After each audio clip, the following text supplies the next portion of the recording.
today's episode is not sponsored by Arizona Tea, but who knows? Maybe one day it will be.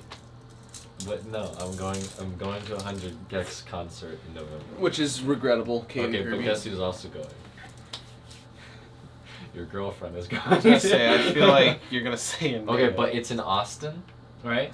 So here's the idea: we're gonna go to Austin, and we're gonna meet up with Will. Oh wow, thanks. Just completely. You're coming too. Oh, okay. You're coming Wow, too. I didn't know this. I get to suffer. Me and Anaiah will go to 100 Gex because I doubt you want to go, and you and Will can go do something else, and then we can spend the weekend in Austin. Yeah, Will and I will go to an actual concert with actual music. And then we'll go see Senoue too because she's in Austin. Oh yeah, that's right. Yeah. But yeah. God, you're gonna waste your first concert experience. No. I'm going to a concert in Chicago with Lexi in August. It's called the Super Kick Boys. You know her Pizza Hut? Oh yeah, Super Kick. That's right. Yeah. Okay. So that'll be my first concert. Damn, our first concert was supposed to be Wallows, and then I was gonna say cancer canceled. COVID canceled that experience. Any hoodles, we are here to talk about a set of things, like that movie, this for movie example. that should have came out 4 years ago. Whoa, it's like everyone keeps saying the exact same thing. Yeah, we're here to talk about, we're going to be talking about three things today. Give some spotlight to... Oh, yeah, I'm sorry. No, go ahead. I'm waking back up. It's been a long day. Without you, my friend, so I'll tell you all about it when I see you again. Yeah. Come a long way. Anyways. You didn't want to see Fast and the Furious 9 with me, you bastard. I didn't want to see Fast and the Furious 9 is a work of art film. It's so good. It's all about family. Any hoodles. We're not talking about that. No. Today we're talking about three other things. We're talking about Black Widow. We're just going to start with Black Widow. And you've read the title. We're talking about Loki and Space Jam 2, a new Space Jam year. So, 2 Space, 2 Jam. So yeah, we're discussing Black Widow right now because, why not talk about it in the order that the endings were released. Mm-hmm. So, yeah, we're going to start with Black Widow. Since JT's spoken the least amount, JT, what are your words that you have to share about Black Widow here with the internet that will either praise what you have to say if you love it, or hate you and condemn you to the fiery pits of hell if you don't like it? Is pretty controversial to talk about, in my opinion. Really? I've seen mixed opinions online. Very mixed opinions online. But I haven't really seen as mixed of opinions, I guess. Start. Oh, I liked it. I think I would have liked it sooner, but I if they had... Yeah. But I even though it wasn't as, it didn't, I wish it was in between Infinity War and Endgame. Chronologically released. I still liked it. Yeah. I thought it was fun. I liked the whole, just, spy aspect. It was, felt like a Winter Soldier vibe, which was one of my favorite ones of all time. And I just I don't know. I just liked it. I thought it was well done. I liked David Harbour and everything he does. He's good. He's just I think him and Florence Pugh were the highlights of the entire movie. Oh yeah. I liked them. I thought Scarlett did amazing. I think she just kept really true to the character, and it was cool to kind of see that because she makes sassy remarks and stuff throughout the movies, but you never had a character development. It's oh, that's her, but then you kind of saw her as a kid and stuff, and everything. You're oh. Which that was a long prologue. I don't think a Marvel movie's really had a prologue that was very extensive. Which I didn't mind. I thought that was cool that we got it felt like more than just seeing a quick little flashback like the Iron Man 3 party on New Year's or whatever. Intro to every Marvel movie. Yeah, exactly. It felt like an actual part of the film, a chapter of that character's life, which I thought was cool. I like that part was probably one of my favorites where there were kids in Ohio. Yeah. There's some other David Harbour was probably my favorite part. He I really like the Red Guardian's character, even though he was kind of a comic relief, but at the same time, I feel like there's some depth there too. He had that sincerity to him, and whatnot. Florence Pugh was great. I'm excited to see more of her. Yeah, I freaking love Florence Pugh. She's good in just about everything that I've seen her in. Of course, I'm gonna blank on it. Midsummer. I've seen just a few clips I'm blanking on her recently, just because. People have been talking about Little Women. She's in Little Women too. Yeah. She's really good in that one. But yeah, no, she's great. And whenever I heard that she was going to be in the movie, I was like, awesome, fantastic, that's wonderful. She's going to do great in that. So what did you think of the film apart from those two aspects? I thought it was as a just standard Marvel action movie, really good. I mean, I thought the action scene where she meets her sister again, that was I thought was probably my favorite one. Right. That one was really good. I thought Dreykov as a villain was like fine. Taskmaster as a villain was no. Yeah. No, like real I'm development. more in that boat right there. Dreykov was a little better, but at the same time, I mean, I don't know. I liked seeing parts of the Red Room and liked seeing how that worked, but also we still didn't get what we were looking for with it. Yeah. Like, we got more, but it still wasn't, and I feel like we know that Natasha and Yelena went through the Red Room, but I feel like the traumatic experiences that they went through weren't talked about enough. They're just like, I don't know. They're just like, oh, we didn't have free will and stuff like that. I was the best child assassin, da-da-da-da, which, I mean, whenever David Harbour is, like, praising Florence Pugh about that, he's like, you have the most kills of any child assassin, and I'm so proud of you. That was good. That was great. Did you hear, so there's an article talking about the period line? The fallopian line. Tubes and whatever. So, apparently in the original script, it was David Harbour makes that joke, and Florence Pugh's character just responds in a different way. Because it was written by a guy. Yes. Okay, for one. Yeah. And two, without really knowing the knowledge of other Marvel movies. So Florence Pugh reacted to that and was like, did they not know that in the Red Room they got their uterus stakes? Yeah, they said that in Age of Ultron. Yeah. They're sterilized. So, in the original script, that wasn't Florence Pugh's character didn't come back with that big remark, which I loved her remark. Yeah. But that wasn't originally. Florence Pugh was like, oh my god. What is this? Yeah. Did you not know that? Yeah. Can you, accountability on the continuity and whatnot? Yeah. And I thought that part was really good. Yeah. I feel like the movie as a whole is fine. It's okay. I rated it at 18th in my whole Marvel thing, so if that says anything. Yeah, I don't think it's super duper fantastic. I feel like it's okay.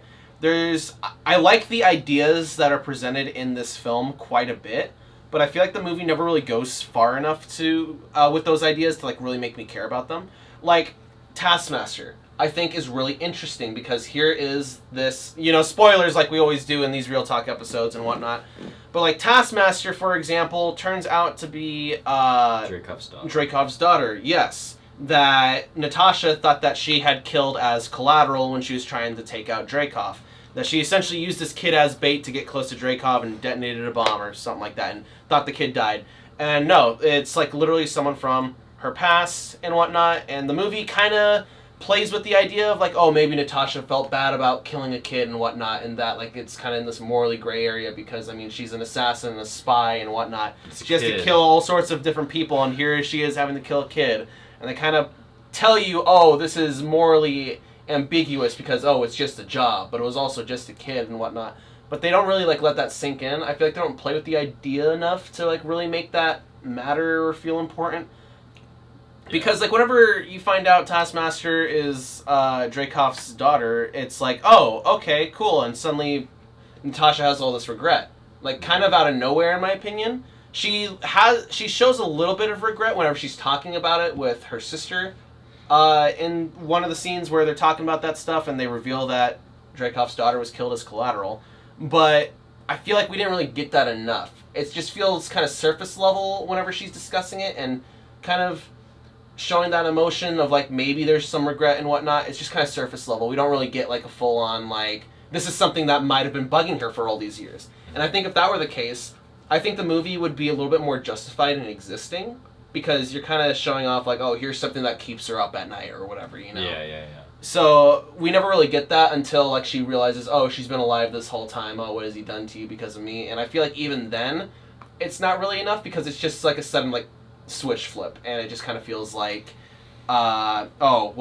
alive. Let me try to help you because the script thinks that this whole development of the relationship has been there this whole time. But to me, it really wasn't. I guess you're right. It would have been nicer if it was she had been regretting it for years. Yeah, and I don't need it to be a conversation that pops up every few minutes within the film and whatnot. But I think it would have just been better if in that initial discussion, there's that real uneasy uncertainty and everything like that.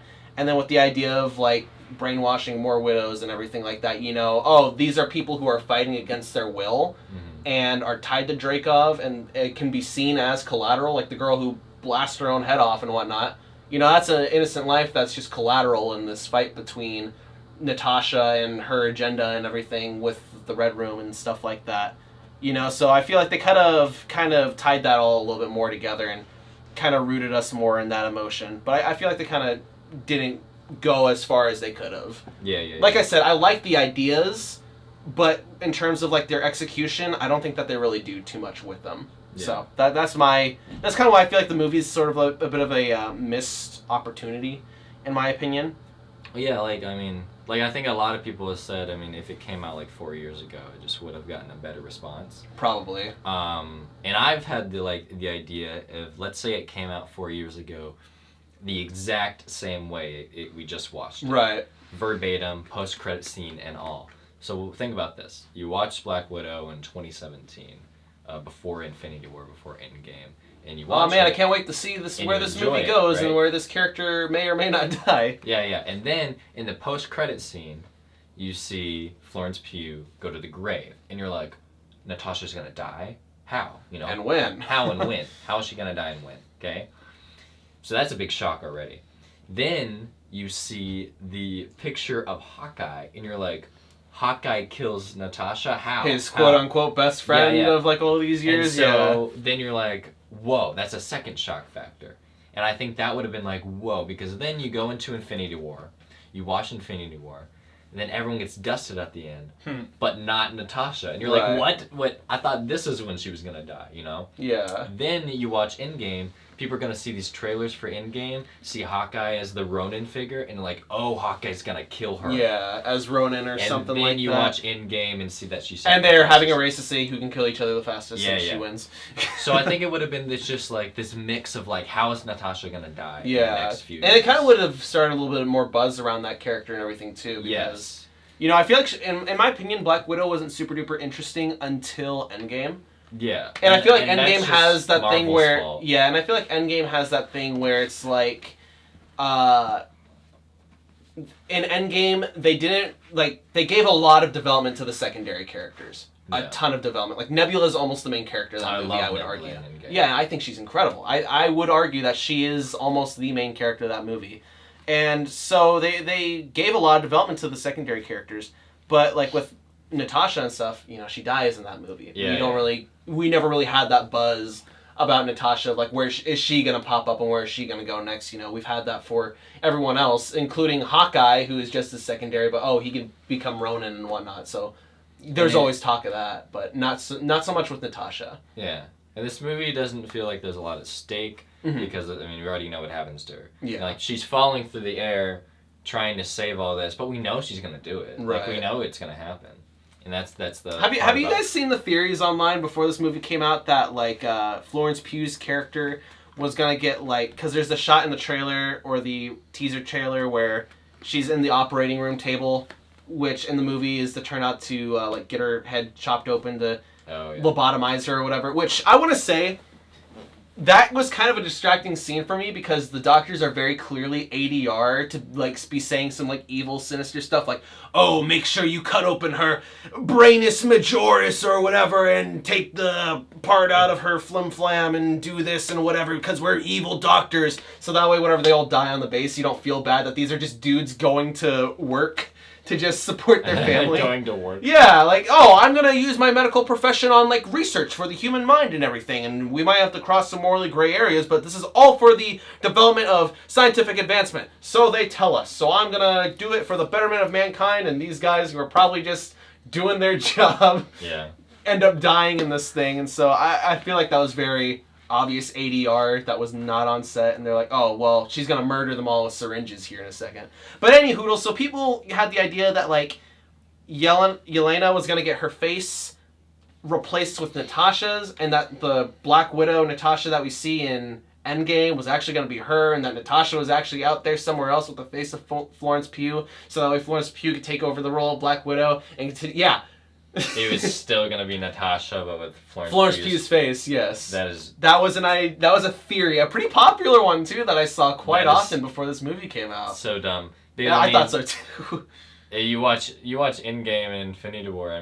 That's Natasha. That's not Florence Yeah, right. Pretending to be Natasha. Yeah, like, I feel like her character. And I feel like even if they did do that, for one, that's stupid bullshit comic logic that I think would only work in comic books. Yeah. In terms of movies, you don't have that same kind of leeway. It's real. And it also would have drastically lowered the impact of her death in the first place. Oh, yeah. And it also begs the question, well, what the hell has she been doing this whole time? Just twiddling her thumbs while her sister's in her place? Why wasn't she helping? Yeah, exactly. Yeah, it's... I don't know why people come up with weird theories like that, but... They just want their characters to still be alive, you know? Yeah, right. They're still holding on to that.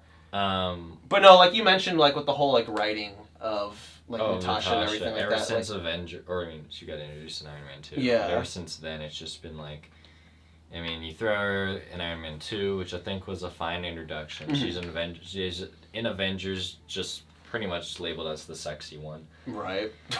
Flirting with Captain America and Winter Soldier, flirting with Hulk and Ultron. It's like, what do you want to do with this character? And it's like, and then it's just, I don't know. Yeah, they don't really have much consistent writing for her. And I remember you mentioning like that Marvel doesn't really write women. They don't know how to. I mean, they're starting to well. Yeah. But they haven't been. And I think I think the best part of her character might have been like in Civil War when she like she switches sides to help Cap. I think that's kind of cool. And she shows a little bit of emotion and like knowing like, oh man, I just screwed over this half of my family and yada yada yada. But that's about it. Right. Another thing I didn't like, because I don't know, I just maybe it kind of rubs me the wrong way and like because of just continuity. But you know, at the end, and then it says 2 weeks later, and her hair's dyed. You know, she looks like her Infinity War, and then she's saying that she's going to break them out of jail. Yeah. I mean, she's talking about like Falcon and everyone that we see is about to get the raft, broken out. Yeah, at the end of Civil War. And presumably Cap is with her. Yeah. Because remember that last shot of Civil it's Captain America there in the raft. Yeah. So, what's interesting is like it says 2 weeks later. So I'm just wondering, when does this movie actually take place? You know, is it takes place like right after Civil War, like, or is it like a while after Civil War, or is it like leading into 2017? Because like if her hair is dyed and then you cut to Infinity War and it looks the exact same, like yes, maybe she could just keep doing the same hairstyle like over and over again, but I feel like they shouldn't have super spy. That'd like for one, that'd be bad for your hair. For another, like that'd be too consistent of an appearance to maintain. And I feel like that's just what they. So I don't think they should have done the hair thing yet. Like, I get what they were trying to do. Like, oh, this leads directly into Infinity War. That's how she got her vest. Yeah. But I don't know. It just it felt weird that like 2 weeks later, and it's like, okay, when did she break them out of jail? Right. Yeah. Because then it says that Scott Lang and Hawkeye have been on house arrest for 2 years. Okay. So this probably does take place like right after Civil War. Mm-hmm. But then she maintained that hairstyle for 2 years. I don't know. Maybe I'm just nitpicking. Wait, so the movie says that Scott Lang and Hawkeye have been under house arrest for 2 years? Mm-hmm. I mean, in Ant-Man and the Wasp. Oh, in Ant-Man and the Wasp. Gotcha. No, yeah. They mentioned in Black Widow? Yeah, Thunderbolt. He mentions it. He caught Hawkeye. He caught Wilson. Yeah, he's talking about something. Oh, okay. I was gonna say, like, Martin. I know that they mentioned, like, that they have him in custody, but I wasn't sure if, like, they said it had been 2 years that they had been under house arrest or something. Thunderbolt mentioned he already caught him. He's like, I caught Wilson, I caught Barton. Okay. I thought, okay, gotcha. I was gonna say, because, like, if they said, like, they've had him for 2 years, then that would mean that she's been on the run for those 2 years, yeah. But not in that movie. I'm talking about, like, how in Ant-Man and the Wasp, like, he's saying that he's been on house arrest for 2 years. Yeah. And then in Endgame, they said Barton was doing the same thing. Gotcha. They got a free pass. Yeah, because they were complying and had their families that they pled guilty to or something like that. Yeah. I feel like the movie's saving grace is the cast and the performers. Yeah. Because, like, I mean, like, every single one of the actors and everything are, like, they're bouncing off of each other so well. And even though, like, these are new characters that are, like, suddenly introduced as, like, family members and everything like that, you know, like, they still have that chemistry where it's like, oh, okay, you could see, like, that history just in the way that they're talking to each other. And I think it was pretty convincing, because, I mean, I don't know, it can be very hit or miss whenever you're like, oh, here's the secret brother that's been gone the whole time, or, you know. But I like this part because it made sense why they weren't together. Yeah, it did make sense, yeah. And I want to see Red Guardian again. I definitely want to see more of him. I don't know how, but I want to. I mean, I there's would love still to see that more of him. weird theory that he fought Captain America. I don't know what it's about, because, I mean, I just rewatched Falcon and Winter Soldier, and I don't believe he fought Isaiah Bradley. Yeah, because whenever we got out of the movie, Kate and I were talking about like, oh well, maybe he fought like Captain America, but it wasn't Steve Rogers. But yeah, that's what we were thinking originally. But then we were rewatching. There's a second theory that people were talking about that I was like, huh. Cap goes back in time to live with Peggy, and then he lives throughout his life. So people are thinking, oh, he fought that Cap. He fought that Cap that lived throughout his life. But I don't. But I still believe in the theory that he went back in time in a different timeline. Yeah. That's my... different dimension. Well, that's more or less what they specifically said, yeah. They don't explain it. Yeah, he's not... Well, apparently he's not in, like, the same, like, universe as where, like, we watched Endgame take place and everything. Apparently, whenever he lives his life in with Peggy and everything, it's an alternate universe and whatnot, and then whenever he's like, I'm going to be the Shield, he comes back to the original universe and gives it to Sam. My theory is that when he goes back in time, he's going to an alternate timeline, living that timeline with Peggy. Right. Peggy dies in 2016, as we know. After 2016, he travels back. That's what I think should happen, because it makes sense, because then... Yeah. I mean, that's how they got all the Infinity Stones. Why would he go back in time to the same... Like, it just doesn't. Yeah. And the writers and the directors don't agree. No, it's weird. They say such weird conflicting stuff against each other. It's hard to keep track of and tell what's, like, actually canon. I don't know. I think it's dumb that they don't agree on that. Yeah, it's literally stated in the movie. Yeah, I don't know. It's weird that they try to contradict each other so much. But I think the cast is definitely, like, the best part of it. I'd love to see more of them. I'm excited to see more Florence Pugh, and I hope to God David Harbour, because I feel like that's just too, like, there's too much history there in that character, I feel. Potential, like, history and potential stories that you tell with them to, like, not just do anything with them. I think it'd be, like, such a shame if they just saved him for, like, a little quick appearance in Hawkeye because he's tagging around with Yelena for whatever reason. I don't know. Not that I think that he would. I kind of doubt that he'd be in I don't think that he would be either. But, like, I feel like it'd just be a disservice, or a huge missed opportunity is a better way to describe it, if they just dropped him down to, like, a little sidekick character that pops up here and there in other movies. No, I take a Disney Plus show where I like to see something with them. Because I've seen, like, a theory from some comment on a Mr. Sunday Movies video. He made a video called, like, oh, did the Red Guardian actually fight Captain America? Question mark, circle on the thumbnail with the arrow pointing at it. Yeah. And so in this video, in the video's comments, there is a pretty good idea that I like that Mr. Sunday Movies never really got into. But this comment's talking about, like, oh, I feel like Alexei is just, like, a victim of his own country's propaganda. That... maybe in the same way that, like, Captain America punched Hitler on tour, Russia essentially just cast a Captain America for Alexei to beat the shit out of. And just to be like, oh, yeah, look at what our Captain America has done, essentially. What our Red Guardian has done for our Russian people. He has taken down Captain America just as propaganda for Russia and everything like that. Which I think would be really cool to explore. I think that'd be neat. So, like, I believe he did have some sort of fight. Because, I mean, in the prison when he's doing the arm wrestling, he could be... like gloating and lying about that to them, but then he directly asked Natasha. Did he talk about me? Did he talk about me? Why would he? Like, there's no exactly. reason There's for him to lie. Something there, which I think would be cool to explore, and I think it'd be really clever if they went that propaganda route, because I think that just kind of cool. Yeah, and it kind of built a little bit more sympathy for him and everything like that, and I think it'd just be a neat little perspective to throw in there, because I mean. During the Cold War and stuff, that's exactly how America and the Soviet Union were. They were just constant propaganda against one another and everything. Yeah. So I think that'd just be kind of cool to dive into and explore that. But, yeah. I feel like, JT, share. You've barely spoken within the 24 minutes and 19 seconds we've been recording. Oh, I'm going to be real honest. I like the movie. I don't really have a big opinion on it. That's fine. Because that's why I've just kind of let you guys talk. Cause I didn't dislike it. Like I said, I loved it. I thought the choreography was fun. It was a fun little, like, I viewed it kind of like a side quest. Mm-hmm. Like one of those, like you're playing one of those really big games, like Skyrim or something, and you're like, oh, main quest, end game.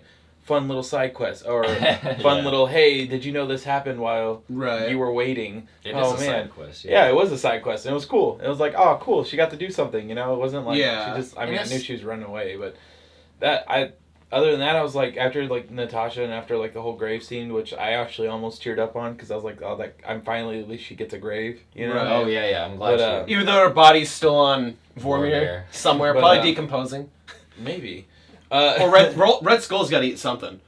I don't know, man. But I just liked it. I thought it was good. And then after, like, it was funny because like you're talking about all the theories and stuff, and it's like I haven't seen any theories. Really? It was just like I got there, watched it, thought it was good, and then left. Yeah. Like right. That's it. I don't. It's a fun, enjoyable, watchable film. I saw one theory. What? I saw one theory that talked about the progression of Thunderbolt becoming Red Hulk because he looks very. He looks sick. He looks really sick. Really? In this, and some people are speculating that he's gonna take a serum or something. Yeah, he's gonna like try to do it to become Red Hulk. I feel like he's the only member of the Thunderbolts that they haven't teased. I mean, at least he's still casted and he's still yes, which I think is cool that they still have. We have to have Elektra too. Elektra? Yeah, she's in the. Oh, Elektra! I thought you said Electro, and I'm like, no. It's my birthday. Time to blow up my candles. No, we have to have Elektra. She's a part of it. That would be pretty cool.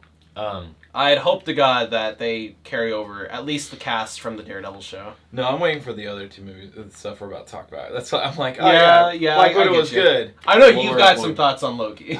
I'm excited to talk about Loki. I got so many. But again, this movie was fun, and honestly, it wasn't made for us. It was made for women, and I'm really glad it was made for women because I mean, they don't get a lot of that. I mean, Captain Marvel was huge for women, even though I don't really like the movie. Yeah. And Black Widow was made, and it was like I'm really glad like we're finally getting some female-based. Yeah. I like. This is I don't want to like go into her movie, but in Captain Marvel, I did like the rise up scene where like they're showing all like the people who are like, you guys gotta rise up and fight. I was like, yeah, hype me up. I'm ready to go in front of a ship and just crack my knuckles. Yeah. Yeah. So what would you rate Black Widow on a scale of 1 something out of 10 something? That's hard. I know mine. Mine's like a 9 out of 10 because I liked it as a side quest. That's how I viewed it. I was like, that's a little high for me. I'd say I'd probably give it 6.5 blown up casualty children or collateral children out of 10. Oh wow. Because I don't think it's like completely like irredeemable, but it's just kind of like light and it's fluffy. I'd say it's like it's like a 6 out of 10. Yeah. All right. Well, that's for Black Widow. So we've got 3 minutes to just sit here and wait till the DSLR just stops recording after 30. You can just restart it. Or we can just kill 3 minutes. You can just restart it. I think it'd be fun to just sit here for 3 minutes. Yeah, and we're on to the next topic, which another Marvel project finished up a couple days after Black Widow premiered. Days ago, Loki. We got thoughts. We got thoughts on Loki and Self-Cessed. That's going in the title of this video. Self-Cessed. Have you not heard about that? No, I mean I've seen it. Okay. I've seen them. I know, but like you haven't heard about this. Like this is like an actual complaint. I know people are complaining. Oh yeah, which I think is stupid. But we'll get into that. So Loki. Disney Plus, 6 episodes. renewed. Yeah. Pretty good. Renewed for which I mean they said that there was going to be a second season like in the middle of shooting this but first it's confirmed. one. But yes, it is confirmed. With a stamp. Yeah. The literal stamp of approval. But initial thoughts. I enjoyed it quite a bit. I like how much slower it was than the other shows. It wasn't action oriented at all. I like that a lot of the scenes were just like talking and conversing between two characters for a long while. I think that was my favorite aspect of the show is that it's just a lot of character building and such. It's not so much like, oh, we gotta have an action set piece here and there and whatnot. It almost does away with that entirely. I think out of the entire show, I can only recall like 2 action scenes. One on the train, and then the final one that happens at like the end of the season. And that's like all that I can really recall for action sequences out of the entire show. Which I think is cool. I feel like WandaVision should have sort of been the same way, because that's my issue is where I think WandaVision was really interesting, and it kind of started to fall apart whenever it tried shifting more towards typical Marvel ground and whatnot, and trying to be like CGI action slugfest with magic and Wanda! But, no, I enjoyed Loki a lot more. I think that just because it wasn't trying to tick off any Marvel, like, checklist boxes and whatnot, that it was able to just kind of focus on itself. And the plot is a lot more contained than, say, WandaVision or Falcon and the Winter Soldier, where they have a lot more subplots going on and whatnot. Loki was just very much focused on, like, oh, okay, who's killing all these other TVA agents? Okay, another Loki. All right, what's her goal? Oh, gonna kill whoever started the TVA? All right, who started it? And that's all that the show really dives into and stuff. And I mean, there's some other stuff where it's like, oh, all the TVA agents are agents and such, but I mean, it's nothing. Side quest. But there's but there's like nothing in this show that's like too much for it to answer within 6 episodes. It's a lot more self-contained and a lot more easy to digest, in my opinion. It doesn't feel as bloated and rushed by the end, which I think was my issue with WandaVision and Falcon and the Winter Soldier to an extent. Falcon and the Winter Soldier felt a little too empty just because they cut out a lot of stuff. But WandaVision, too bloated just because they didn't have enough time to explore all that they wanted to do. So, JT. Oh, I loved it. It was great. I I like the fact that the ending doesn't leave you open with questions. It's not like questions are like, well, what happened? Yeah, what happened? it's like, where's this going to go Yeah, next? this is where it's going to go. I saw there was somebody that was like, maybe he's in a different different universe. It's like, he is. Yeah, how is that maybe? Yes. How is that maybe? It's very explicit. Well, somebody I saw mention that it's cool that it looks like a nervous system as it's branching out. Oh, yeah, like the timeline and everything? Yeah. When you go into that different universe and you see that statue, that's Kane. Yeah. Conqueror, like that's costume, everything. So it's really cool. Minus the helmet, which I've seen some people thinking that he's wearing the helmet, but it's just the exact same hairstyle that Jonathan Majors had. But it is like the suit and everything, but just it's not the helmet. I also like seeing the coolest part of it was like after Sylvie like throws him out, and so a lot of people made like the Adam and Eve reference that like that he was the serpent tempting him. He even eats an apple and stuff, and that like Sylvie stabs him, but then Adam's thrown out, and then like the whole sword was like a cool like reference. It was cool, but seeing the fact that they took like a minute and a half to 2 minutes of just focusing on him. Okay, no, I love the one shot of him realizing that they crossed the threshold and whatever. Like, it's just like slowly zooming in on Jonathan Majors as he's like talking, and then he notices like the sound effects going on in the background, and it's just him listening and reacting and like growing more fearful, and it's all done in one shot. They zoom in slowly, and then they start to zoom back out slowly, and they do that like twice, like with two different occasions, and I loved that choice of direction right there. I think that is amazing that they're like, no, we are confident in you to like describe this, and if not, you have to do it. So like I think that was just absolutely fantastic. I was talking more about Loki though. Once Loki gets kicked out, they take a minute, like a good time of him contemplating it. Yeah. And it's cool because that in itself is his character development. He's not mad. He's just like, I gotta do something, and then he gets up and does it now. And that's like why I like. See, to me, he was probably like sitting there thinking to himself, like what Sif was saying in that time loop, like, "Oh, you're alone, you always will be." So that's kind of what I was like taking that as in my interpretation. But like, he definitely is a lot more proactive to do something, help and better the people around him and everything. Well, he's used to it. That's what I think is cool. Is like he's sitting there, and then you see because there's a moment where he almost cries. Yeah, like he's like quenches up and is like right, and he like holds it back because he just got betrayed again, and he's like, well, for once he's the one being betrayed. Yeah, he does Batman. Oh, so that's what it feels like. But that was Logan. That was Logan. No, there's just a Batman one. There's Batman? Yeah, where like it's a weird video I saw, but basically like, I feel like that's just them ripping off on Logan. It was before where Logan gets, and he's like, oh, so this is what it feels like. No, it's when it's like, he turns around and someone else is left as he's talking. Oh, like, I know what you're talking about. That's what that feels like. I know what you're talking about. It may be in The Dark Knight Rises. I don't think that's well, no, I think it is the Dark. Yeah, because Christian Bale says that. I'm remembering it now. Yeah. He's like, it's like Catwoman does it to him, and he's like, that's what that feels. That's right. I remember now. Well, detour. Have you guys seen The Dark Knight?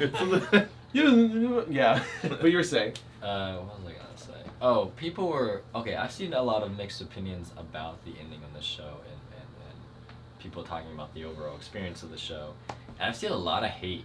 Yeah, of course. Weirdly enough. Yeah, I don't know why. I really liked it. Okay. I feel like it's just because it's different. Yeah. It's not your usual, like, But I've seen a lot of hate on, like, how they treated Loki.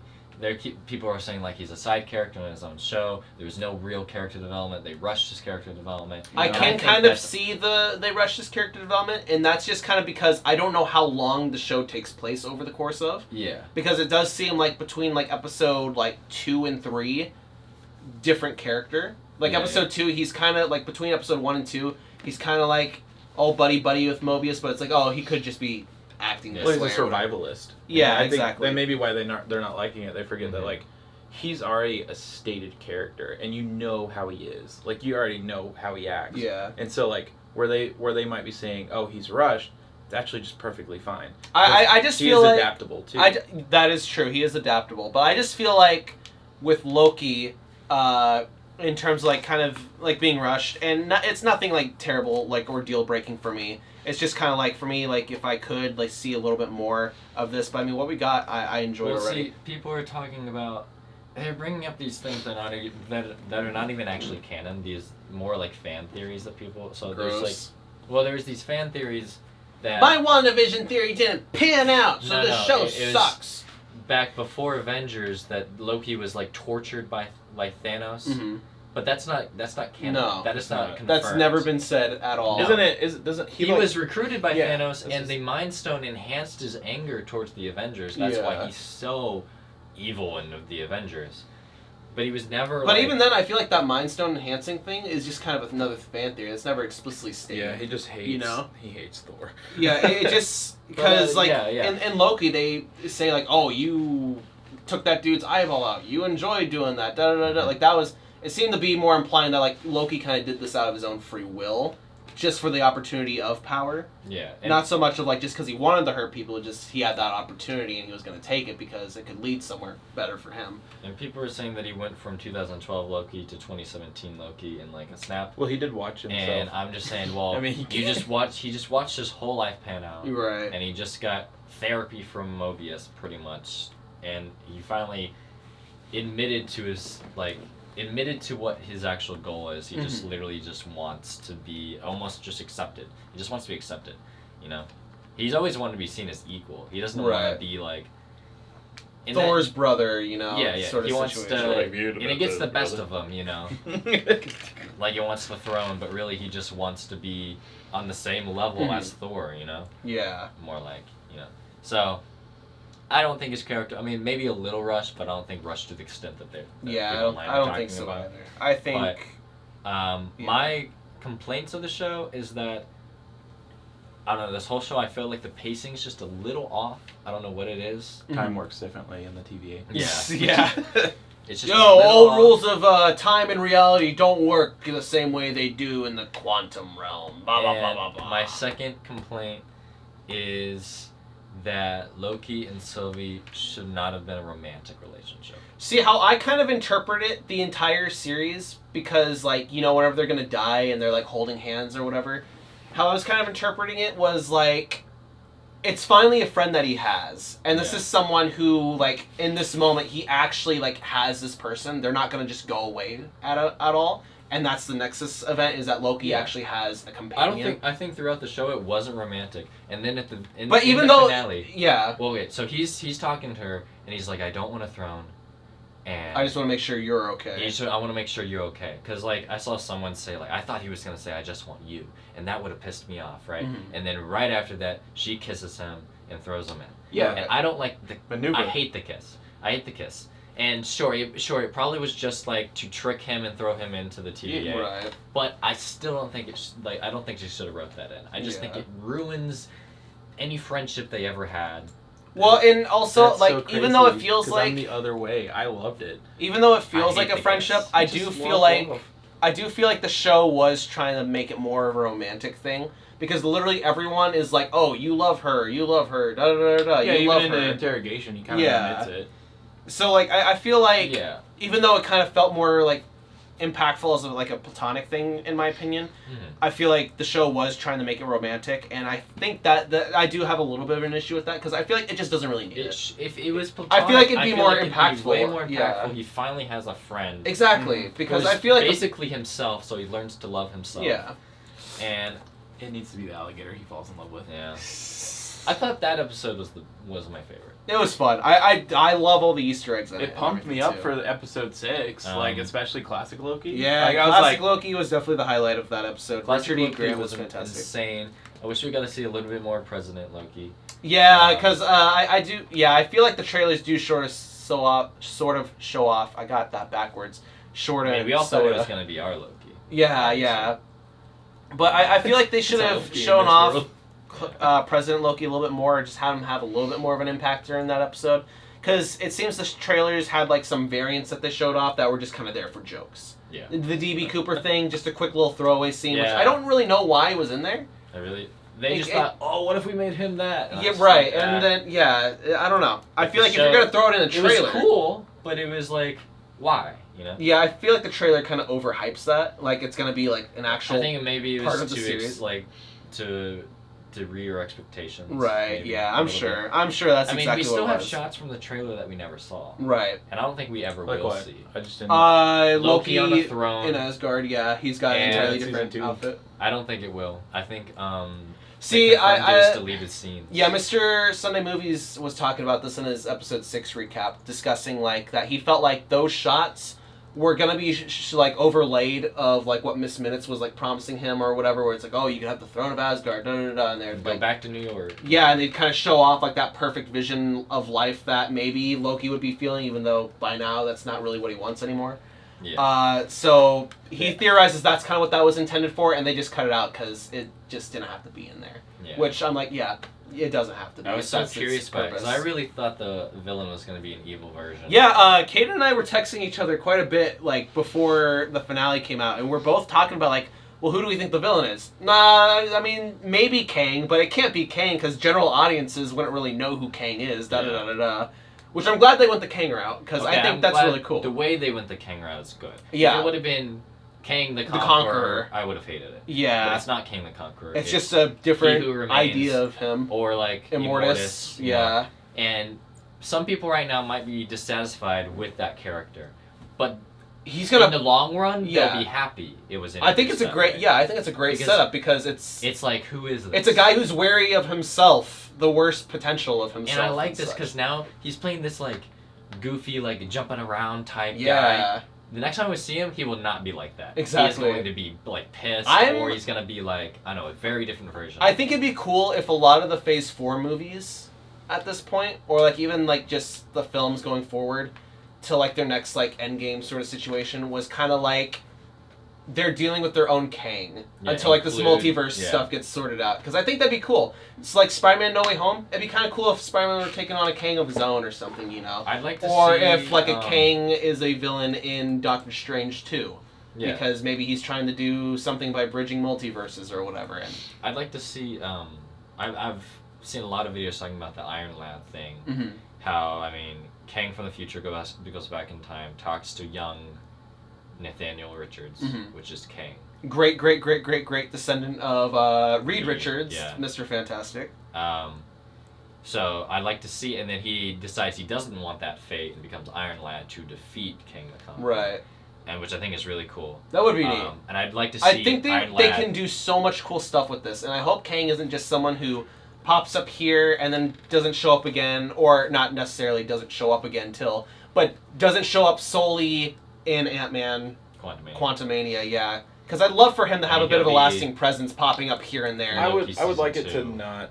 Like, I would like him to be the main villain, but like... Not like every movie, yeah. Not every movie. No, I meant like for Ant-Man, like, instead of him being the main villain, just be him being the main villain presence, and he sends other people to fight him, and then he escapes somehow. Because that would make it even more like, oh crap. Yeah. Which would be cool if they're... Because the big thing probably won't be in-game. If they're trying to do it, it might be Secret Wars. Which would be kind of cool if that they did. Would be insane if they could pull that off. It's weird because then they can bring everybody back. They're setting up Robert so Downey, much right now. Chris Evans, what's his name? Scarlett Johansson. No, they could bring back Wesley Snipes as Blade, Nicolas Cage as Ghost Rider. That would be fighting for superior Ghost Rider rights. Tobey Maguire, Andrew Garfield. Yeah, the other Andrew Garfield. Which I still want Andrew Garfield and Tobey Maguire to appear in No Way Home, but only as flashback scenes where Tobey Maguire's Uncle Ben. And then Andrew Garfield is the guy who shoots Uncle Ben. That's still what I want. I think that'd just be funny. That'd be a funny little fuck you. But it's weird that they're setting up so much right now. Yeah, they're setting up so early because like it feels like the opposite of what they did with Thanos, where Thanos was kind of gradually. Yeah. He wasn't really there till like the end of it. I do have a question. But now Kang is just here, and I kind of feels like they might salt and pepper they're shake him setting in up here like and there. Dark Avengers / Thunderbolts, Young Avengers. Oh, I see what you're There's- saying. you know, like, Spider-Man's there's still coming out this December? Yes, Yes. this December. Okay. Yeah, Oh, that's scary. yeah. Yes. I Or didn't is know. it- I didn't is know it that a Spider-Man. multiverse? I didn't know that Spider-Man came out before Doctor Strange. I thought It Doctor was- Strange Doctor came out Strange before was Spider-Man. He's supposed to come out this year. Yes. They got pushed back. And They they switched it also around. rewrote everything whenever they brought Sam Raimi into direct too. Sony didn't want to change their dates. Well, they're saying that Oh, like Sony. wasn't it Elizabeth that said that it's like the old Sam Raimi, like he's trying to make it like as like a An horror actual movie. like horror movie. That is insane. I hope I bet s- Eliath will be in there. I hope to God that is Or the case. Aelith? 'Cause No, it's some Elias. yeah, Eliath, you got it right. But I hope to God that is the case because like And I'd Loki's love to confirmed. see like difference. Yeah, yeah. Loki's confirmed for Which is Doctor really Strange cool. too. Do you know that? Yeah, I've heard that he might. Like, Curious to how he'll pop up. No, Yeah. I've heard he won't be there long. Like it might be a possible just cameo. Yeah. Like he Maybe. might just like zip in and out. He goes, oh. That'd be funny. Wrong timeline. Oh wait, no, you're in the right. No, he's gone. Yeah, I'm curious to see how he'll pop up or what. Yeah. It'd be funny. I'm Well, intrigued how this multiverse I stuff will heard- work going forward. I heard about that and about the Loki being in there, and I was like, well, if Loki goes in there, he's not gonna really know Doctor Strange this time, which is gonna be funny if he does the line, "Oh, Earth has wizards now." I was That gonna would be say funny. like Here's I don't the think thing. he knew Doctor He Strange doesn't in know the Doctor first Strange place. But anyway. He No, met, no, he met him Ragnarok. once in Oh. Ragnarok. yeah, there's that Oh, scene with you're Doctor right. He hasn't Strange met him at Ragnarok. all. I've been falling for 30 minutes. You're right. That is. That's about the only interaction that he's got with them. But yeah, they He did doesn't meet. know who he is. Yeah. You're right. But So, he yeah, won't, that he is won't know interesting. who Scarlet Witch is. I mean, he doesn't. No. He wouldn't know who a lot of the new Avengers are. No, he doesn't know who Yeah. anyone is. I mean, he hasn't been. I mean, he went on Earth that one time, but that was it. Yeah. Loki. Yes. Who are you again? Oh, but they also don't know who Loki is. I mean, maybe they've heard the. I'm sure they That's- know Loki they from have the to. invasion in New Yeah, York. you're They right, would have you're had right. to have. You're right. Just by like reputation, not personally, but by reputation alone, they know him. Yeah. But no, I think that this was a really great show that like showed off a lot of potential of where this universe could go. My questions though for season 2 is like, I mean, we got a lot of character development with Mobius, and now it feels like it's all wiped away because Yes. we've gotten a new Mobius. That Mobius. We might Here's go the thing: back. Are we gonna go back to the old Mobius, Right, Or like- are we gonna have to start from scratch? That's what I'm gonna wonder. Is Like, were we gonna follow like our Mobius, like going through this whole Season 2, multiverse thing yeah. and everything like that, while cutting back to Loki, who's trying to find his way Mobius is a home? really great character. Oh, I love his and I development. hope we get to see where he's from. I want to see him on a jet ski. Yeah, hopefully. Mobius. Which I'm glad they didn't do in this season because I feel like yeah, it wouldn't I really felt- fit. Mobius I mean, like I cured love the Loki. memes. Like he Yeah, cured yeah. Loki. Yeah. Like of course he's a great He character. cured Loki like he's a disease. He did. I'm just wondering. Mentally. I'm sure Loki season 2 will come out after Doctor Strange, but more will than it come out before Ant-Man? That's my also question because I feel like it kind of has to it has to because they're gonna start filming it in January supposedly. for Ant-Man. No. Oh. Loki season 2. Oh, okay. So I feel like yeah. it can come out before Ant-Man. Ant-Man's Probably. scheduled for like. Yeah, because like what 2023. Loki finished shooting in December and then it's out in June, early June. So yeah, 6 months of like just no shooting anything now, It and can come I'm out sure a they're year. editing while they're shooting It too. could come out like fall 2022. I Yeah. can see it coming out. As long as they don't really go the whole route of like, oh, this season's got to be bigger and better, I'm sure it's gonna be great. Yeah. I don't want them to like suddenly lose track of like what made this first season good, at least in my opinion, of what made it good. And that's just focusing on character development. interesting. Just 'Cause, I mean, characters first. A big question of this series was just like the TVA. The TVA. What's the TVA? Who's behind the TVA? Oh, what? How does it work? Yeah. What? That's all out the window now. Like with season 2, like we could care less about the TV anymore. It's just like, how is this gonna get fixed? Yeah. How is Kang gonna play into this, and how is Loki gonna get back? I mean, home? he's in a new version of the TVA, but like we don't care. We don't care about the TVA at this point. I mean, there's nothing. I mean, hell, this version of the TVA is explicitly like ran by Kang. It's not even like a shadowy figure trying to like no timekeepers. Yeah, it's not like trying to like create an illusion of like, oh, here's something for something better. It's like explicitly under Kang. So who knows what they're doing in that case? Renslayer though. Yes. Okay, you know how she said like Mobius is like, where are you going? And she's like in search of free will. Right. You know, so maybe she's like going to look, you know, because she's still. At the end of it, she's like, this has got to be for something. This has got to be for something. I can't believe that my whole life's a lie, you know? Yeah. The whole reason this is. So she's going in search of free will. So what if somehow she ends up meeting Kang, the Conqueror, and she, like, devotes her life to him because he's the Almighty. Right. And in the comics, they have a relationship. Yes. So that, I mean, they're boyfriend, girlfriend. Yeah. So that could... Which I don't think would necessarily be adapted in terms of like, oh, they like love each other or something. But I think definitely like the whole like I have to like follow something sort of relationship. Yeah, so I think definitely. I think we should definitely see her again, side by side. Kang the Conqueror. Yeah, like, definitely. She's her right man. We'll for sure see more of her. Right woman, guy. Lady. Right hand man. Right man woman. There. What the hell happened to Miss Minutes? She kind of just fucked off. Miss Minutes. I've been seeing a lot on Instagram that people thought that the jump scare in episode 6 was like actually terrifying. I laughed when that happened. What was the jump scare? Where y'all. Yeah, they're walking through like the creepy castle and everything like that. Miss Minutes just like flashes on screen. She's like, "Hey y'all!" Her pupils are like really tiny, so it looks like her eyes are kind of wall-eyed, just a smidge. Yeah. I just thought it looked funny, and so I cracked up because of that. It didn't scare me. No. Maybe I like flinched. I might have flinched a little bit. I don't even remember that. I just remember she was there, and then she's like, sorry, couldn't find the files. I think they overhyped how big her character was going to be in the show. Definitely. Well, we still have season 2. I think it's also because it's voiced by Tara Strong, who she does a lot of voice work for TV shows. She's like, Bubbles, Timmy Turner.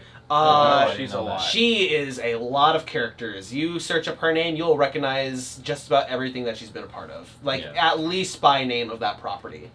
So it's insane. Yeah, she is very prestigious. Cool. She's also, I think she's also Tommy. From Tommy Pickles. Yeah, she is Tommy Pickles. Yeah, Tommy. That's right. She's a lot of cartoon characters. What do you think is gonna happen to Sylvie though? That's what I'm curious about because her she's story. I'm her excited. story's kind of done, so I'm curious about like where she could possibly go. I think she'll still be in season. She definitely will be. I think her story might kind of revolve into like, oh, maybe Loki was right. Maybe killing this guy wasn't the proper thing to do because now everything is worse and potentially could get worse because, well, now there's nothing in check. Yeah. So I feel like it might be her trying to solve things on her own. I don't think that she'll reunite with Loki until like later in the season. Yeah. I don't think they'll like find each other till like, I'd hope at least the penultimate episode. Because I feel like... cool to follow 2 Lokis. That's what I'm thinking. Like just on their own separate journeys of kind of exploring more of themselves. Loki's had that opportunity to like kind of look inside himself, but Sylvie's always been just like, I have to do this goal, I have to do this goal. She hasn't really had that opportunity to explore herself and such. So I'm excited for it because like I liked her story development. I'm excited to see where it goes from here now that like her story is technically over. They can kind of go somewhere with it. I'm excited. It's open-ended. I think after she stabbed He Who Remains and then she kicked him out, or after she kicked him out and then killed him, and then she started crying. It was like she either is sad that she's like, I should have just kept Loki here, blah blah blah blah, or B, that now she just doesn't have a life purpose. Yeah, she kind of feels disappointed. Yeah. Like she finally got to do it, and it's just like, oh. The Last of Us Part 2 in a nutshell. Yeah. and damn, that I kind of like heavy. characters like that. Like they're so motivated by one thing, and they finally get to do that one thing, and it's just like, huh. That didn't help anything at all. Yeah. Didn't help a single thing. Right. Yeah, so. But I really enjoyed the series. I thought it was fantastic. The visual effects in this one were fantastic. It was really good. It was wonderful. They had a budget. And the soundtrack, oh my god! The soundtrack was amazing. That song that plays when Loki like overlooks the whole TVA for the first time, and it sounds like a 1950s like sci-fi alien abduction kind of sound. Like it's so great. I love it so much. I've got that on my Spotify. It's so great. I was winning more. Spanx. Oh, I wish there was more. I don't remember what I rated WandaVision and Falcon Winter Soldier, but on my MCU list, I placed literally back to back to back. It goes WandaVision, Loki, Falcon Winter Soldier. So you like Falcon Winter Soldier a little bit more than Loki? Just a little bit better because I feel like, I don't know, it tackled a lot of real shit. Yeah, I did like that about Falcon and Winter Soldier. I think I like Loki just a little bit more just because it feels a bit more self-contained. It feels a little bit more complete than the other two series did. Which, I mean, in a perfect world where COVID didn't completely ruin those shows' productions and everything like that, I think like WandaVision could have been like the best show. I think it really could have been. Yeah. But, I feel like with how things are now, I think Loki is probably my favorite out of the three shows. I don't remember what I rated them either, but Loki is for sure. I just love the character redemption. I thought that was cool. It's just mine is just switched from yours because I liked WandaVision. I loved seeing Sam become Cap because I've been waiting for that since like Civil War happened. Yeah, like that's what I've been excited for, and then after that. It has to be Loki because I love the redemption arcs and stories. Right. I love the fact that he went back and then fixed everything and he like took that was cool.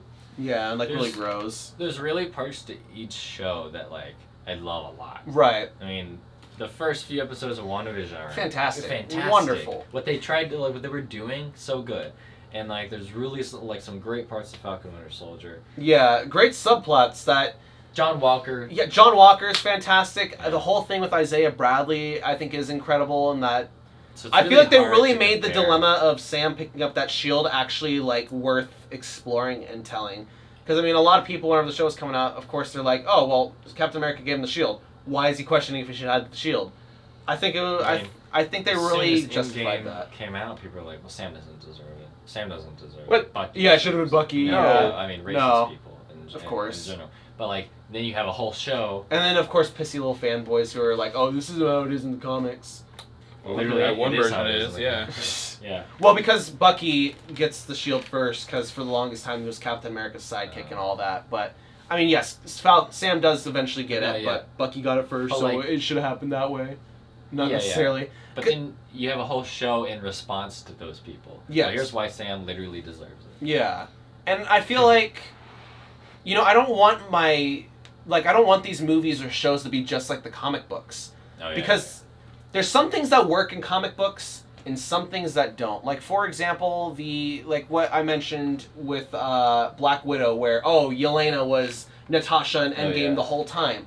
That can work in a comic book because you can just write it out the next issue if people hate it that much. I mean, hell, they wrote Gwen Stacy for Spider-Man. Everyone hated the character, so they killed her off. And then what do? Whenever they explore the character later, they make her more interesting, and people are like, "Oh, we like that character now," and whatnot. Yeah. They hated Jason Todd for Batman as the second Robin, so they killed him off. Oh no! And then no. He got voted out. That's a really fun thing is that DC, that particular Batman comic gave audiences the chance to call and vote whether or not Jason Todd was going to live from the Joker's trap or die. Apparently, it was a landslide victory for kill the guy. So. But now Jason Todd's a really interesting character because of what they've done. They brought him back from the dead and everything, brought him back as Red Hood, yada, yada, yada, and stuff like that. But I feel like that stuff only works with, like, comic books, it does. Really. The whole, like, fake-out switcheroo and everything. They were never dead the whole time and yada, all that stuff. CW does that a lot. Yeah, and another great example. Norman Osborn getting Gwen Stacy pregnant before he kills her, and she gives birth to twins, the Stacy twins, that go on to become... They got the goblin blood in them, so they age faster, so they grow up to try and kill Spider-Man because they think that he's the one who killed their mom. No, it would never work in a movie. No. And we can make it work. No. And some things should just stay in the comic books. And I think if the movies are going to adapt them, they've got to adapt them for not just the comic book people, but a general audience as well who isn't going to accept that comic booky nature. Yeah. Some of these people are never going to even research a single comic book. Exactly. And they're literally just taking these things as they are given to them. Yeah. And so I feel like if you've got to make the adaptation where Sam gets the shield first, who cares? Yeah. If you're telling a good story with it, wonderful. Just tell a good story first. I don't think Bucky should ever get the shield in this version of the MCU. That's just his character, I feel, you know? Like, I feel like he's still got to grow and... The White Wolf. Into the White Wolf. I think you should grow into that, and not going to explore that, but I don't think he should ever... I don't think he should get the shield either, you know? I feel like, as the Winter Soldier, he just, in his mind, he just isn't... And he probably doesn't think he deserves it. Yeah, exactly. He's not going to be able to accept that shield for himself, even if he were given it. Too. You know, I'm sure, worst came to worst, if Steve gave him the shield, Sam would have been like, listen, you were here by his side whenever I was murdering people, you take it. And then, you know, it's just a giant cycle. But it tells a good story, and I don't know why people are upset about that. Yeah. And they make it relevant to issues, too, without the issues being on display in such like a shoved down your throat or force type of way. Because I feel like if you're discussing political issues in your media, it's a very fine line of, like, you want this to be, like, relevant, but you don't want it to be, like, too overbearing where it's like, oh, well, here's what we're trying to say with this and all. And I feel like Falcon and the Winter Soldier, no, fuck it. Yeah, Captain America and the Winter Soldier. Yeah, I feel like that discussed it very well. And I love the ending when it changes the title. Yeah, that was pretty cool. Yeah. And I feel like, that was really yeah, I feel like if it's not comic accurate, that's fine. Just tell your story first. That's all that matters. Anyway, Space Jam. Oh, well, we haven't even given our rating for Loki. I don't know what to rate it, because I don't remember what I rated it. I give my Loki... At least an 8. I give my Loki... At least an 8. I give it... 5, maybe. I give it an 8 point... No.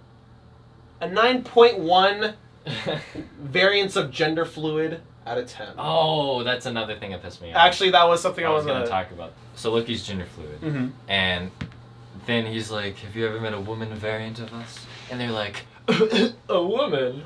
Yeah, and it's just like, that was just the wrong line to make, because if he's gender fluid, and, so I mean, supposedly all Lokis are gender fluid. You would think so.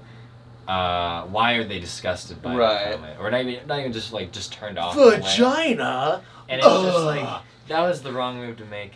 And the only proof of gender fluid is his little report thing in the credits. You know? Right. Well, he also says that, like, he says he's bisexual. Yeah, he explicitly says that he's bisexual. Which I think is cool. Yeah. But also, you know, it's just, the gender fluid thing was kind of... See, a lot of people get upset about that because his love interest is a girl. I don't care about that. And I think that's stupid because, like, you could be bisexual and, like, you could be a girl that is bisexual and, like, still date a dude. You could be a dude that is bisexual and still date a girl. Yeah. I don't care about that. Yeah. I care about is, like, they said he's gender fluid and specifically contradict it. And it's just right, like, yeah. And it's just see, I never thought about that. I didn't realize that in my head. I didn't click that together. It didn't click in my head until I saw people reacting negative to it, which is like, and it's not my thing, you know. Yeah. I'm not trans or gender fluid at all. The right. people who are, that stuff means a lot to them, and they're like, yes, one of my favorite characters ever is. And then you watch that episode, it's just like, what the yeah. Hell? It's like, what are you doing? I could see where that would upset people. And they're like, I thought you were gonna get into like the whole she's a girl and he's gender fluid, so why is he with a girl? And it's like, okay, yeah, you literally, it doesn't matter if you're bisexual. No, it doesn't matter. You know, if you're attracted to whoever, you're attracted to whoever. But it's the thing Disney's doing where they're like, this is our first openly gay character, and they've done that like 7 other times. He's gonna be gender fluid, but like literally in the show, there is no. If you didn't pay attention to the credits where it says he's gender fluid, or didn't hear about it online, you wouldn't know. Yeah. You wouldn't know he's gender fluid. Like, that's probably gonna interfere with the mic a little bit. Anyway, Space Jam. Yeah. So JT, what's your rating on Loki? I'll give it like Laffy's son, season 1. There's Laffy season 1. Laffy season 1. Laffy season 1.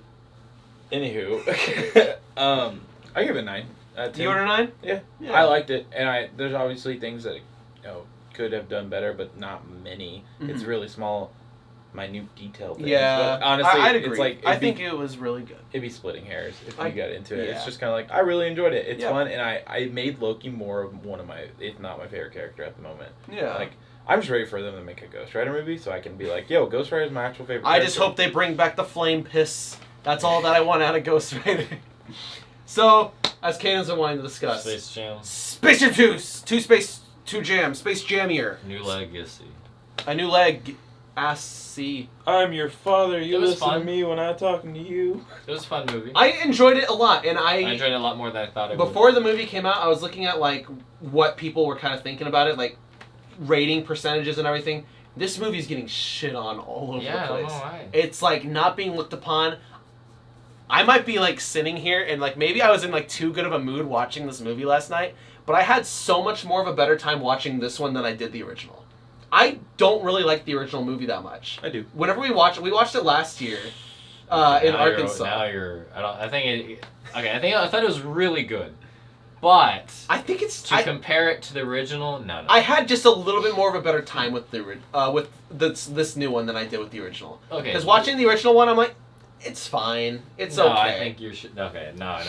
We're gonna have. I think there's like only one joke that I genuinely really laughed at with the first movie, and that's where Bill Murray just shows up out of nowhere and like, how'd you get here? I'm friends with the producer, so he just dropped me off. Okay, the original is incredible.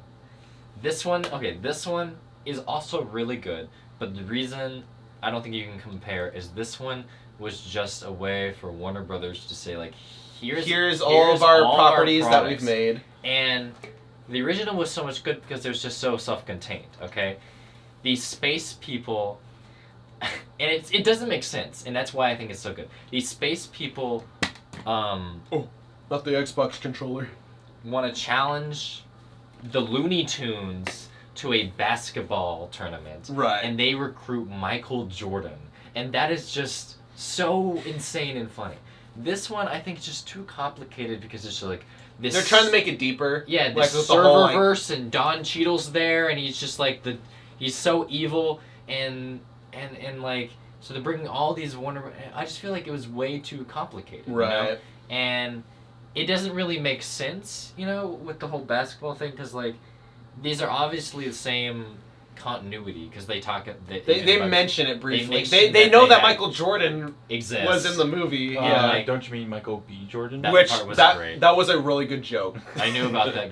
That was a really good joke. Yeah. I didn't know about that. I knew about Big Chungus and I knew about Rick and Morty. That was beautiful. Rick and Morty. Big Chungus was. I like how they did Big Chungus because it wasn't like a super like in your face like this is what I mean. It was like a split second frame that happened and it was just good. It was a good little reference. But no, like I think the first Space Jam is so self-contained and it's so just a simple own thing. And Little Bunny is so sexualized. Woo! It doesn't have to be anything more than that. Right. But this, I think they like made it more than that, which is like fine.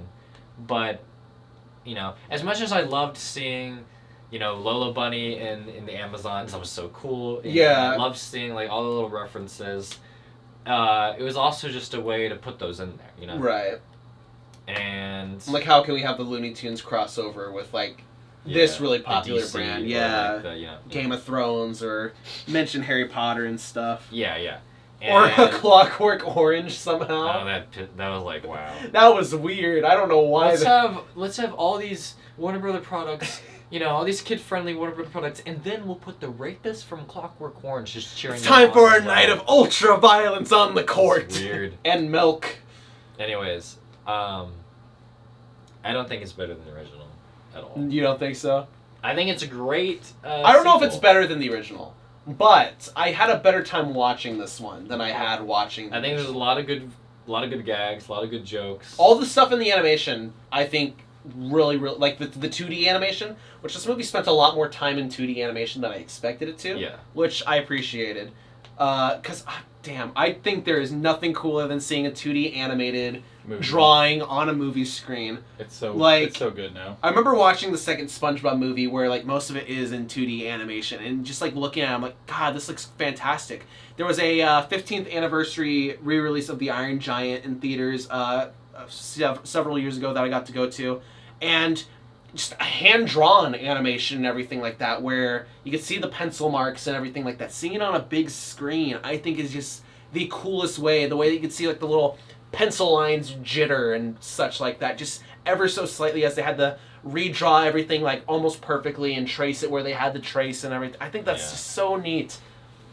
And so it was wonderful to look at. I think the movie was a complete like it was just fantastic to like look at the visuals, even in the live action segments and everything, like during like the basketball game and everything, were fun. They were cool to look at and stuff. It was weird because I mean, I wish they didn't make the tunes 3D. I wish they didn't. I think it would have been just as good a movie if they kept like the original Space Jam. I think it could have even been a little interesting to have those different visual animation styles kind of literally conflicting with one another. So, but at the same time, I did like seeing LeBron in 2D.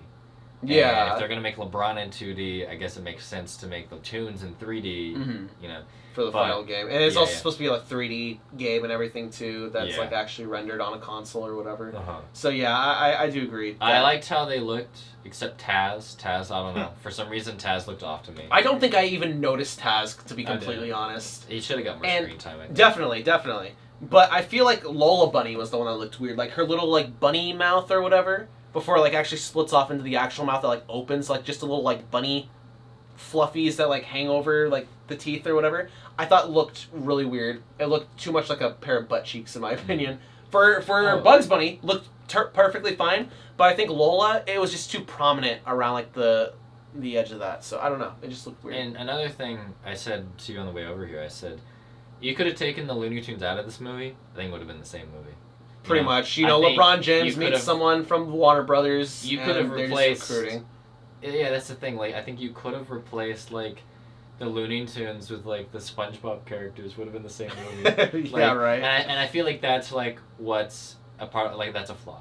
Like I feel like Bugs had some potential character development here. Right. His whole thing is he wants to get the Tunes back together. Because he's been alone this whole time, and then he does. Yeah. And then they just kind of drop that plot line. Yeah.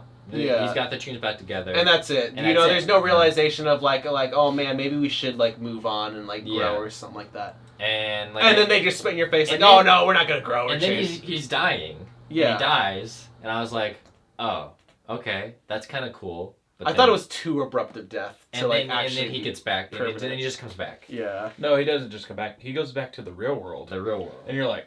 Which I was like, hold on a second, is Bugs Bunny, like, did Bugs Bunny glitch out of Looney Tunes and now he's in the real world and now he's like trapped without his friends and now he's in the exact same place where he was, but then he's like, no, all my friends are here too. Imagine though if Bugs glitched out, and then we don't see him for the rest of the movie. 25 years later, they make Space Jam 3 with whatever popular NBA star is there. Yeah. And Bugs Bunny assuming we're alive. Makes his big return. Somehow. He gets glitched into the future, and we don't get to see that till we are actually present at that time. That'd be so insane. And then whenever Bugs Bunny goes to, like, recruit the rest of the Toon Squad, they're, like, all the super edgy, sharp superhero, spacey one. What was that called? The, Chronos? No, like, it was a cartoon. It was, like, a gritty superhero reboot of the Looney Tunes. It was called, like, Maniacs or something like that. No, I know what you're talking about. You know what I'm talking about? No, my friend Rayleigh, she watched that and she told me about it. It's like where they're all superheroes and they from like the future or like something. Black and like black suits black with armor? like colored yes, trimming. Yes. Yeah. That's exactly what I'm talking about. Let me find it. Okay. While cool. JT does research for us, like that, it'd be funny if that's what happened. But I think my biggest gripe with this movie. Bill Murray didn't show up for a single frame. That is my biggest complaint. Biggest gripe is they didn't get Jim Carrey to be the Mask. They just got some random guy to I'm curious of like how many actors... Lunatics. Unleashed. Lunatics, that's what it was. Really weird. Like God. that's Bugs Bunny, Lola Bunny, Daffy Duck, Taz. Wile E. Coyote, Taz, yeah, like Roadrunner. Roadrunner, that's who the other one was. That's insane. Like it's weird. I'll flash a picture here if I remember to edit that in, which we'll see if I do or not. But yeah, like I feel like shit, what was I gonna say? I totally blanked on what I was gonna say. I remember what I was gonna say. My coworker was actually at the exact same showing that we were. Oh, really? And so whenever I got into work, she's like, man, LeBron James, his acting was just like not very good. And I was just kind of thinking, like, I thought he did good, like, They make voice fun talent, of it, though. Like, they make fun of that, too. Yeah. Like, it never works and stuff. Yeah, exactly. And he's also an athlete, so it's not like that's something that breaks my immersion King of the James. like ruins the film. It wasn't cringeworthy. No. It was just like, okay, I thought he he's did. not an actor. I thought There's he some did fine. cringeworthy to me. I'd say he was on par with... There's some cringeworthy scenes with me. When he's interacting with Bugs Bunny and going through, like the whole, like, like different worlds, and he's like, "Oh, Hufflepuff." I knew it. It just seemed really off to me. I was like, "This is Gotcha. weird. This is really." Well, I weird. even thought that stuff was just like Warner Brothers trying to throw as Oh, much it was. as in there. It was. It was just. That's why I didn't like it. I liked the first one because I remember like last night I was telling you guys like I watched that like at like my uncle's house when I was really young on like at a Thanksgiving get together, and like cool thing is like the hometown that like everyone's kind of from. It's like a huge basketball town. Yeah. There's like a lot of basketball stuff they did, so it was really cool to see that. We go and like we went and played like down at the playground and played basketball after watching it and stuff. Yeah. It was great. I'm gonna stretch my arm like Michael Jordan. I agree with you though. I liked the first one better just because I have nostalgia, but I love this one because it was dumb fun, and it was cool to see like the whole like new stuff. I really liked the son's character designs for the like the snake and the I thought spider. that was really cool because it looks very much like the actual NBA players. Yeah, I thought that was really neat how they like kind of caricaturized them. Like I thought the way like they did it was like super creative. I was just like, okay, that's cool. Like he actually. And I think that's a cool way of implementing. I think that's a cool way of implementing other basketball players into this movie than just repeating the whole like, oh, the aliens stole my power with the basketball, and you know now I'm in therapy talking about how I'm banging Madonna and stuff. Not performing well. Yeah, that's what it was. That's what it was. Yeah. So yeah, and I had to go up against Godzilla, and I lost this time. But yeah, I thought this movie was really good. I was expecting complete dog shit from this movie. Like I'm not like super nostalgic for the original Space Jam. I never really watched it as a kid. I am. So I didn't really saw it the first time last year. Yeah, that might as well have been my first time too because I hadn't seen it so long before then. But like, I thought the movie was just fine, and I know that movie had a lot of production issues. The original film, like for example, like they fired the original director in the editing bay because like a lot of the shots that they did just were unusable. They had a dude in full green screen running in front of Michael Jordan, and it's like, okay, what's that supposed to be? Oh, it's supposed to be Tweety Bird. You know, you can't do that sort of stuff, and so I think the movie kind of does have those issues apparent throughout it, where it's like this wasn't really in the most capable hands. There's like some good fun in there, but I think overall as a product, I don't really like the first movie all too much. I don't think it's that great. And so I feel like that is more of a nostalgic thing where it's like you can enjoy it a little bit more if you grew up with that, you know. That like. And maybe that's just me being hypercritical and being an asshole about the thing. Okay, there's like three. There's Space Jam. Mm-hmm. There's Looney Tunes Back in Action, which is incredible. Which a lot of people hate. I don't know why they hate. But I think that one might be a little bit better than Space Jam. I agree. And then there's Who Framed Roger Rabbit, which I think is above all of them. It's top tier. Who Framed Roger Rabbit. I don't think any live action animation hybrid has ever that one's so surpassed that's the thing, Who Framed Roger Rabbit. I've never seen that one. Dude, you need to watch that. That's a good movie. We should watch that. Because that one, they curse. Yeah. They curse. Oh And they make God. a bunch of sex jokes. Spencer Shay It's says, insane. "Damn it." It's so Spencer weird. Shay says, damn it. That movie like is so weird because it was the first. It's Warner Brothers Disney crossover for one, and they're like it's PG-13. There's some stuff in that movie that's like this is kind of traumatic wow. for a kid to watch. Like the shoe. It's not with really the a kids acetone. movie. No, it's like, and their deal was with Warner Brothers and Disney. They were like, okay, you can use our characters as long as Mickey gets the same amount of screen time as Bugs. You know, Donald Duck gets the same time as screen time as Daffy. That was their deal. Fair stuff. So so they literally pop up every At the single same frame. time. Every frame has them. Bugs Bunny and stuff. Yeah, Bugs they Bunny share the and frame. Mickey are in the same frame. And So they're actually in like the movies. And stuff. They're in Who Framed Roger Rabbit. Watch Who Framed Roger Rabbit. It's really Did you know that Mickey Mouse was actually going to be the referee for Space Jam? Oh really? Yeah, yes, Mickey Mouse. The was original gonna be, one? Yeah, in the Okay, original then Space never Jam mind. movie, because Mickey Mouse is going to be the referee for that because That's cool. Warner Brothers had some sort of deal with Disney. It was a multi-picture deal where like with these movies they could bring in other like cartoon properties and whatnot from cool. Disney, their biggest competitor, and they're like, yeah, you can do that whenever Who Framed Roger Rabbit was made. And then a few years go by and they're making Space Jam, and then they go back to Disney and they're like, hey, we want Mickey Mouse to be the referee for like these couple of scenes. Can we use them? Disney had a different CEO at the time, and so he was like, no, I don't want that. That's stupid. I don't want it. Deal's over. Deal's off. Stupid. And so cool. so they replaced him with Marvin the Martian. Which is Like- good. That's cool.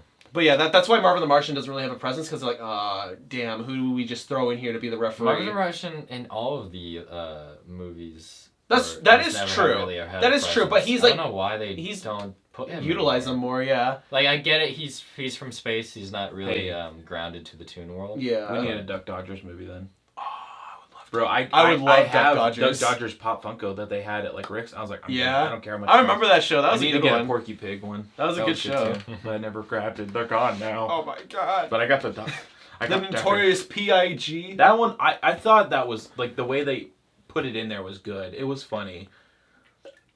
Yeah, I remember seeing in the trailers that bit was gonna happen. I'm like, this looks terrible. Yeah, that was one that scene part I was probably was my like, least favorite. Yeah, but I don't think it was put in the movie like terribly. And it wasn't It was super fine. long either. No, it was really short. It was fine. And then John just being like rhyming and them like, oh, you want to rap now? Like that was fun. Yeah. It was like, you know, I feel like if they would have asked Jim Carrey, do you think he would have said yes to just have a cameo as the Mask? I don't know. Jim Carrey's kind of weird about that sort of stuff, so I don't know if he would have. I don't know. I doubt they even like asked, because for one thing, if you ask one person, you gotta ask everyone to come back for that quick cameo. He would have said no, because they're filming Sonic 2. That is... I'm so excited for Sonic 2. They probably wouldn't have wanted to pay him. Yeah, I'm sure it would have been expensive just for like a quick green screen session of like 10 minutes. I feel like if I was an actor, like, unless I was doing another project, I had nothing going on, I'd just be like, yeah, just a little bit. Yeah, this is like a legacy character of your like career. Fun. I'd do it. Dude, if I was an actor, I'd do anything pretty much. That just reminds me of like... I'd do anything. Kane and Kirby will do anything. No, but if I had played an iconic character, and then like years later they're like, we want your character for like a cameo. Yeah. Like, yeah, fuck yeah. Yeah, I do. Like, that reminds me of Chris Pine with Star Trek 4. And apparently that movie, like Star Trek 3 didn't do like super duper great at the box office, so this next one is going to have a much smaller budget. And even though despite having a smaller budget, they were going to bring back Chris Hemsworth, who played his dad in the first movie, for a flashback scene. This was before Chris Hemsworth was like super famous. But so it was going to be a time travel adventure where Kirk meets his dad and whatnot and yada yada yada. But Chris Pine didn't want to come back because they weren't going to pay him as much as he had been receiving for the previous movies. And it's like, well, his biggest argument was that he was a big actor and all that stuff, and that he was in Wonder Woman. But that was like the biggest movie that he was in at the time, was Wonder Woman. I think that's the biggest movie that he has been since Star Trek. Yeah. And Star Trek started his career, I'd say. Like, that like really got him popularized. I mean, he is the voice of Jack Frost in Rise of the Guardians. Yeah, after Star Trek, though. And he was just the voice, too. So, like, he wasn't a super big... That is true, but he's, again, it's a small role. So, like, I feel like if they were coming back to you and they're like, hey, this is the part that, like, made you famous, I'd do it again. Yeah, especially if it's a smaller budget, too. That would mean that, like, there's a better chance that, like, it's going to be more, like... Money is money. I know. But I'm sure he has enough money to live anyway. Like, I'm sure. Money is money. I would exactly. Take it. And I don't know. I feel like sometimes movies with smaller budgets can turn out a lot better than your big budget blockbusters and everything. I mean, it's still going to be a big budget because it's a Star Trek movie, you know. They're still going to put in a lot of special effects work into that and everything. But, I don't know. That's like the movie that like made his career, I feel. So if they were like, oh, we want you to come back for like one last Star Trek movie, I would have done it. I can respect actors who will come back. Like, I mean, you look at Patrick Stewart in the X-Men. I mean, yeah, the amount of times he came back. Exactly. I mean, Patrick Stewart comes back to play Picard all the time. That is true. They even have a Picard show. A show and everything, and he. He's so good. I love Picard. Yeah, Patrick Stewart's great. Yeah. But yeah, I don't know. I think it's weird that some people are like, oh no, I'm not gonna come back for that. And I know Jim Carrey said that like if they were ever gonna make a sequel to The Mask, he would not want to be a part of it. And they did, and he wasn't a part of it. Which I haven't but seen. He said that he didn't want to be a part of it because he felt like the character's arc was kind of complete by that point. Okay. What's he gonna do? Be an asshole again and put the mask on or whatever? Yeah. You know, and then be an asshole again. He doesn't really do sequels. I mean, he did 2 Ace Venturas, which I've never seen. But I think both of them are pretty good. I only saw the first one. The first one's great, but I think the second one's just as good. The first one was alright. I didn't really care for it. I was just like, it's just not my kind of humor. Yeah. Like, I like Jim Carrey, but like this stuff... It is very loud sort of humor. Yeah, it's just like, I think there's things that he's been in that I do love, and I think he's great. Like, Sonic for sure was great. And stuff, I'm so pumped for Sonic 2. But I just don't like the Dumb and Dumber kind of movies aren't not my kind of humor. Yeah. Like, it's very big miss for me. He's a great actor. I think, I like seeing these actors like go from like a comedy and are able to like switch to like a serious role. Yeah. That's kind of like my argument for Will Smith is like, I love Will Smith, but I don't really care for him in like action movies anymore. Like when he was in Suicide Squad, I think that's like his last one that I remember. I think that, yeah, it was or probably... Gemini. Or no, something. Gemini Man was the last action. But it's like, I didn't want to see it because it's like, he's a good actor, but like Collateral Beauty. Fantastic. Yeah, like, I've never seen that one. That is still, a very, but you've mentioned it a few Pursuit times. of Happiness, like these like dramatic roles. Like I'm not a very big drama fan, but when I watch him in it, it's mind blowing. And so I don't know if Jim Carrey's been in a lot of those. He's been. I like Cable Guy, Eternal Sunshine, Spotless Mind. but I feel like he do good. Like I liked. I feel like Cable Guy's a good balance. That's a for good him one. and Oh, it's such. I liked him as the Grinch. I thought he was good as the Grinch. And I liked him in Sonic. I gotta think about the other movies. There's a couple. He's also been in watched. 24, which I think it's 24, where it's like a conspiracy theory sort of movie where he's like, Bruce Almighty. I like him Bruce Almighty. Yeah. Oh, he has a show. I forget what it's called. Oh yeah, the Mr. Rogers kind of show. Is Like he plays a Mr. Rogers type of character on a kids show and everything. Yeah, it looked really Yeah, good. I remember. Yeah, that was something I wanted to watch too. That looked actually really, really good. That it really did intrigue me quite a bit. But I was like for me like acting like that. Like that's what I like. Where you got that range and Yeah, where you got that such. range, and I think he can do it. It's just like He's very peculiar about his projects. Yeah. he really is. And Oh, I think that's another great smart. Jim Carrey movie that is a complete like misfire on our part that we didn't mention it before. The Truman Show. Oh yeah. Fantastic movie. Oh yeah, that's one I of my haven't favorites. seen that one. You haven't seen the Truman Go Show? watch it. I think it's on so Amazon good. Prime. I think Okay.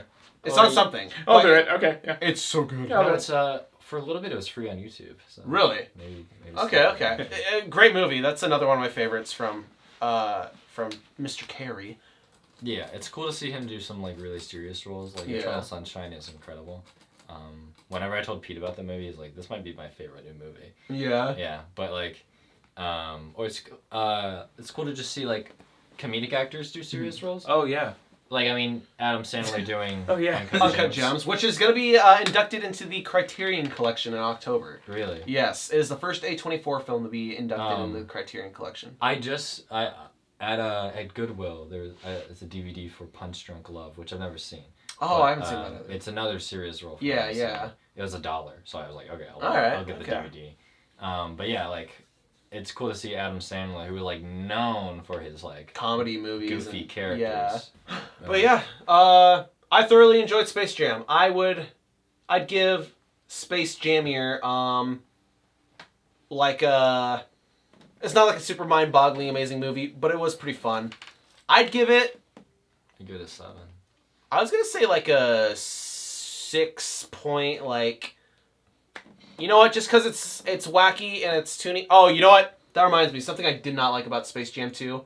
The Animaniacs were there, but they didn't say a single thing. They were sat on Marvin the Martian's ship. They were sitting on the UFO. Yeah, that's all that they did, and I was for like a split frame. I thought it was like Mickey and Minnie. I was like, huh? And then I looked. And it's the Animaniacs, which... I was like, did they somehow get a Disney cameo? That'd be fantastic if they did, but yeah, I don't think at this point that's possible. Well, that's the thing. They had all these Warner Brothers. They had Scooby-Doo in the background. Yeah. And all that, but like they didn't do anything with them, which Right. I guess was fine because I feel like if they did do something with them, I guess I'd be complaining that they did too much Warner Brothers stuff. But the same. I think it's just fun, just like, okay, their audience is just filled with like Warner Brothers cameos and stuff. I think that's cool. The Scooby-Doo's characters look like the Scoob one though. I was gonna they were all out say, of focus. yeah, but it like was probably Scoob. just their CG models. Like the Iron Giant's model is recycled from Ready Player One. It's the exact same model. Yeah. Where like one of his legs you could see through it because it's like missing some armor plates or whatever. King Kong was there. Yeah, King Kong was there. King Kong didn't look like the Godzilla vs. Kong model though. Why wasn't Godzilla there? Godzilla is... American Godzilla rights are owned by Legendary Pictures, which I don't think belong to... I mean, maybe it does belong to Warner Brothers. But Godzilla isn't a famous Warner Brothers character. You know, Warner Brothers, King Kong is a famous Warner Brothers character. Godzilla is more known for Japan films and whatnot, not so much like the American ones and such. I mean, like, the American ones make money. But in terms of pop culture references, you're gonna more, like, be familiar with Godzilla in terms of, like, Japanese pop culture. Yeah. And King Kong is gonna be more, like, cemented in American monster movie history and such. So, yeah, that's probably why Godzilla wasn't actually there. But, no, I enjoyed it quite a bit. It was a fun time. I liked it. I walked out with a smile on my face. I enjoyed what I saw. I praised King James for all his glory. Yeah, we got a picture of that one, too. So, yeah, I give it like a 6.8. 6.8 disgusting Pete teeth out of 10. Oh yeah, that was fun. Yeah, that was weird. I don't think his character was necessary. No, that thing was definitely just there to be like merchandisable. Yeah, the little light bulb looking dude. Oh yeah. Yeah, Don Cheadle's assistant. Yeah, he definitely didn't need to be in the movie. It's definitely because I mean I'll definitely show my kids Space Jam and then I'll definitely show them this one. Right. Shortly after. Yeah. So yeah, that means it's pretty good. I give it a 8 out of 10 because of nostalgia. I'm sorry. I'm gonna revise my score. I'm gonna give Space Jam 2 a 6.8 Clockwork Orange references out of 10. Wow. I did 8 out of 10 believe it, because I literally went in there to have dumb fun for nostalgia. Right. And For that purpose, I'd give it like about an 8 too. But I think overall as a movie, like, okay, what's it all doing and stuff like that, I give it a 6. Well, it hit what I wanted it to hit. Yeah. And it was there for what I was hoping it'd be there for, and I enjoyed it. On the fun meter, new interest. It's up here. On like the movie, like how well does this work? It's fine. It's for sure rewatchable too. It definitely is. I would watch it. Watch high, I think. Oh, you want to try that? Watch SpongeBob at like 4 a.m. I've mentioned that you have said this to me at like all throughout high school. If you want to know what it's like to be high, watch the SpongeBob movie at 4 a.m. Not sooner, but 4 a.m. Like as soon as you're tired and it's 4 a.m. Yeah. And then you did it and you're like, what the crap? Yeah, I'm like, yeah, this does hit. I was like, all the jokes just hit. It's great. When you're just like dead tired, like you're barely awake, but you're going to be awake. Yeah. You watch that movie, it is insane. You and I still haven't watched that movie. We've started it like a few times and something's happened where like you've either like passed out in the middle of it or I had to leave. I think you had to leave. That's what I think what happened last time is we were gonna watch it and I had to leave. That's right. My parents' car broke down. That's exactly what it was. And I had to go get them. It's like take a them fate home. that you guys can't finish the SpongeBob. Yeah, we will at some point. It's fate that JT and I can't finish. Oh. Anyways, thanks for watching Real Talk. Yeah, this was episode I don't remember, but it'll be in the title. So thanks for tuning in. I love you all. Like, comment, subscribe. Bye.